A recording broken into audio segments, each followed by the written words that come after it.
कहा कि मैं इनको इंजेक्शन दूंगा, मैं इनको टैबलेट दूंगा, मैं इनका इलाज कर, इनके पिछवाड़े पे डंडा मारा है। किसको? बहुसंख्यक को। जब तक तुम एक नहीं होगे तुम्हारा हक नहीं। एक ही ताली के छट्टे बट्टे लोग हैं, एक ही सिक्के के पहलू। हर जनता को इंस्टेंट रिजल्ट चाहिए, उसके लिए एफिडेविट चाहिए। आप लिख के दो सुप्रीम कोर्ट में कि अगर लॉलीपॉप देना था दिया क्यों नहीं, उनके बीच में गए नहीं तो आदिवासी आपको वोट। ये जो है लुच्चे लोग हैं, ये टुकड़े टुकड़े लेके भाग जाते हैं, 500 में बिक जाते। जब हार जाते तो खिसियानी बिल्ली खम्मा नोचे। ये 19 लाख जो ईवीएम मशीन गायब है, ये हारे और हराने की काम किया हूँ और कर। नमस्कार, मैं आपके साथ रितेशना मंगवाना। हमारे साथ एमयू दुआ है, ह्यूमन राइट्स के लिए काफ़ी ऑफिसर भी रह चुके हैं और बात भी करते हैं, तो सीधा इनसे बातचीत करेंगे। ईवीएम को लेकर तमाम विपक्ष जो है बयानबाजी करने में लगा हुआ है। हाल ही में आपने देखा होगा महुआ मोइत्रा का भी सांसदी बहाल हो गई है। इसको लेकर विपक्ष कह रहा है कि ईवीएम में कहीं ना कहीं घोटाला हुआ है, वरना हम 5 राज्य जीत रहे थे। वहीं बीजेपी कह रही है कि हमारा टीम वर्क काफ़ी जनता को पसंद आया,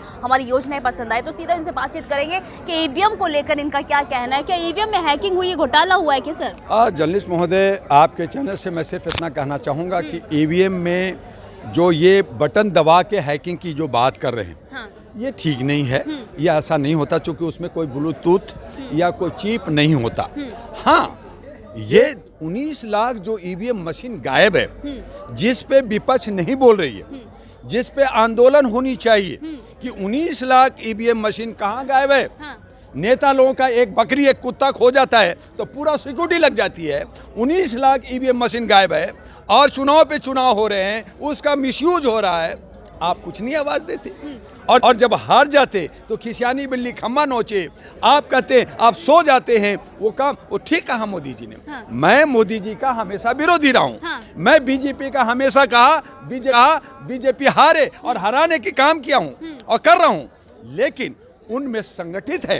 और हमारे जो विपक्ष है, हमारा जो बहुसंख्यक है, हमारे जो 85% और 90% लोग हैं जो अपने को कहते हैं 90%, ये असंगठित है। ये जो है लुच्चे लोग हैं, ये टुकड़े टुकड़े लेके भाग जाते हैं, 500 में बिक जाते हैं, शराब में बिक जाते हैं। तो आपका फायदा कौन उठाएगा? मनुवादी उठाएगा, समाजवादी उठाएगा और फिर आप कहते हैं हाँ मेरा अधिकार मारा गया। तो क्यों?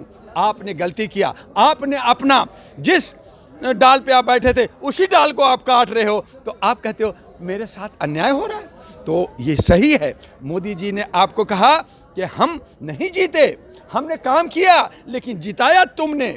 तुम अपने टुकड़े टुकड़े गैंग हो, तुम जो है बटेले हो, तुम एक नहीं कर सकते हो, तुम असंगठित हो, इसलिए मैं जीत रहा हूँ। उन्होंने तो इशारा करे और उसके इशारा को भी नहीं समझते और कहते मैं कैसे हार गया। ये ईवीएम में मशीन में खराबी हुआ तो तुम कहाँ थे? तुम्हारे जो वॉलंटियर कहाँ था? तुम्हारा लीडर कहाँ था? तुम्हारा कार्यकर्ता कहाँ था? सब सो गए थे क्या? फिर वीआईपी कल्चर में जीने वाले लोग क्या लोकतंत्र को बचाएंगे? वीआईपी कल्चर कौन जी रहा है?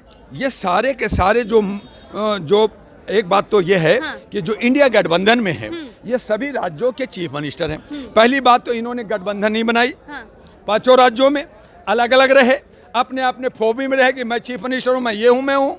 नतीजा हुआ वोट बटा और उसके बाद में आप चुनाव के वक्त में बड़े सारे वादे करते हैं। विधानसभा के लिए बात नहीं हुई थी ना सर, लोकसभा सीट के लिए बात हुई थी। तो विधानसभा में मुझे एक बात बताइए कि कांग्रेस जो कहती है मैं गरीबों का पार्टी हूँ, मैं जो है सेकुलर हूँ, तो आपने छत्तीसगढ़ में आदिवासियों के साथ बात क्यों नहीं किया?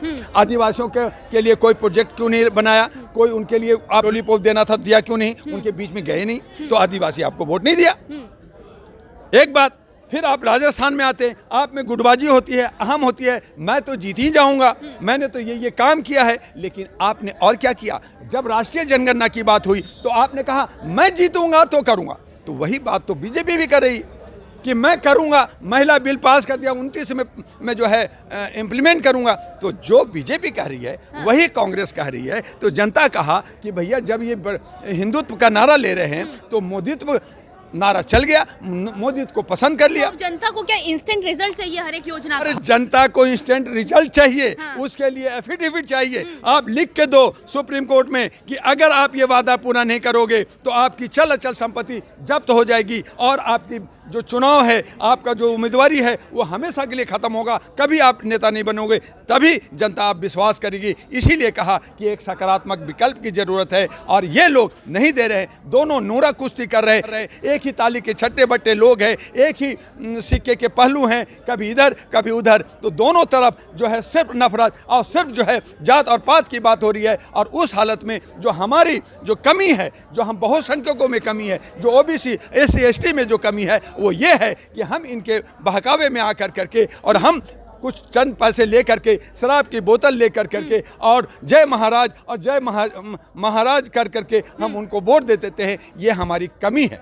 तो आप अपने ही समाज को जिस तरीके से बोल रहे हैं कि ये लोग नासमझी करते हैं, 500 रुपए में बिक जाते हैं, एक दारू की बोतल में बिक जाते हैं, तो कैसे संगठित होंगे? क्योंकि हमारा समाज जब तक असंगठित रहेगा, जब तक मनोवादियों के जूते चप्पल उठाता रहेगा, जब तक ये सामंतवादियों के गुलामी सहता रहेगा, ये हार इनको निश्चित है। कैसे खत्म होगा सामंतवाद, ये बताइए ना। उसके लिए एक जने होकर कैसे आवाज बदल देखिए, सकते हैं? हम लोग ने 37 साल से मानवाधिकार के लिए लोगों को जगाने की कोशिश की। बहुत लोग कर रहे हैं, लेकिन जो हमारे जयचंद लोग हैं, जो लोग एजेंट लोग हैं, जो बिकने वाले लोग हैं, वो तमाम लोग हमें दिग्भ्रमित कर करके हमें तोड़ा है। और जब इलेक्शन आता है तो वो बिक जाते हैं पैसे के लालच में। उनको उनसे हटना होगा और अपने साथी, अपने जनप्रतिनिधि, अपने क्षेत्र का नौजवानों को, महिलाओं को आगे ले जाना होगा। और जो है जो हमारे सतपाल मलिक जी ने कहा कि अगर सत्ता पक्ष एक है तो तुम सब मिलकर के एक हो जाओ और तब उसको हराओगे। लेकिन हम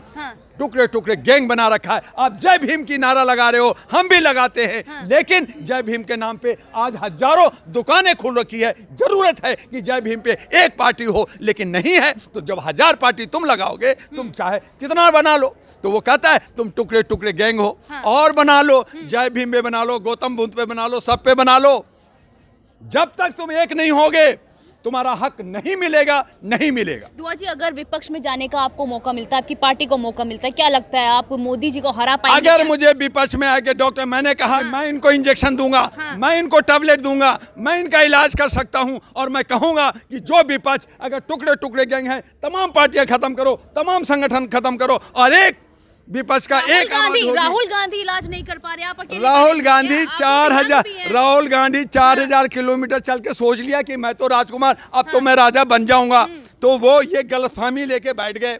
दूसरी बात, उनको 4000 किलोमीटर का फायदा मिला साउथ इंडिया में, मिला उनको। नॉर्थ इंडिया में क्या किया? फिर आपने 5 राज्यों में आपने सेकुलर की बात किया, आपने अधिकार की बात किया, आपने बहुसंख्यक की बात किया, आप मुसलमानों को टिकट नहीं दिया, आपने महिलाओं को मध्य प्रदेश में टिकट नहीं दिया, वही पूजा पाठ। और आपके कमलनाथ जो है वही जो है बागेश्वर बाबू के पैर में करे, मेरे लिए पर्ची निकाल दो।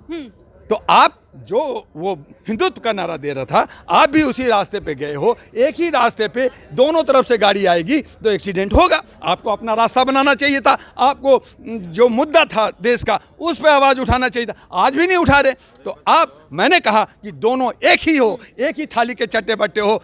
ना मुझे इंडिया चाहिए, ना मुझे इंडिया चाहिए, मुझे एक सकारात्मक विकल्प चाहिए। और उसके लिए जब तक हमारे समाज जागेगा नहीं, हमारा संगठित नहीं होगा, हमारा लीडर एक नहीं चुनेंगे और उसके पीछे सब लोग नहीं भागेंगे, तब तक हमारी हार निश्चित है। मेरा अंतिम सवाल ये है दुआ जी कि 2024 को लेकर तस्वीर किस तरीके की देख रहे हैं, क्या दिख रहा है आपको? जनता ने बहुत अच्छा किया, इनको दशा दिशा दिखा दिया। पिछवाड़े पे डंडा मारा है, किसको? बहुसंख्यक को, ओबीसी को, दलित शोषित को, कि तुम बटे रहोगे, तुम हारते रहोगे। तुम बटे हुए हो, इकट्ठे हो जाओ, संगठित हो जाओ, तभी जीतोगे। इसलिए आपके चैनल से मैं बहुसंख्यक को और जो जनता का जो मूल निवासी कहते हैं, जो 85 और 90% का हिस्सा कहते हैं, वो एक हो जाएं। और जिस दिन एक हो जाएंगे, ये मनुवादी समाजवादी समुंदर के साथ समुंदर पार फेंक देंगे हम लोग। बहुत बहुत शुक्रिया बातचीत करने के लिए। हमारे साथ MU दुआ थे, जिन्होंने कहा कि ईवीएम को लेकर ठीकरा फोड़ना जो है विपक्ष बंद कर दे। कहीं ना कहीं विपक्ष को आत्म मंथन करने की बहुत ज़रूरत है, उन्हें अपनी योजनाओं पर काम करने की ज़रूरत है, उन्हें ज़मीनी स्तर पर और लोगों से कनेक्ट करने की, जुड़ने की ज़रूरत बहुत ज़्यादा है। तो देखना यही होगा कि ईवीएम पर कब तक ठीकरा फोड़ते रहेंगे और आगे क्या होगा 2024 के लोकसभा चुनाव में, क्या तस्वीर बन रही है, कौन अपना प्रधानमंत्री इस बार किसे देख रहा है, ये एक बड़ा सवाल है। मैं आपके साथ रितेश मंगवाना।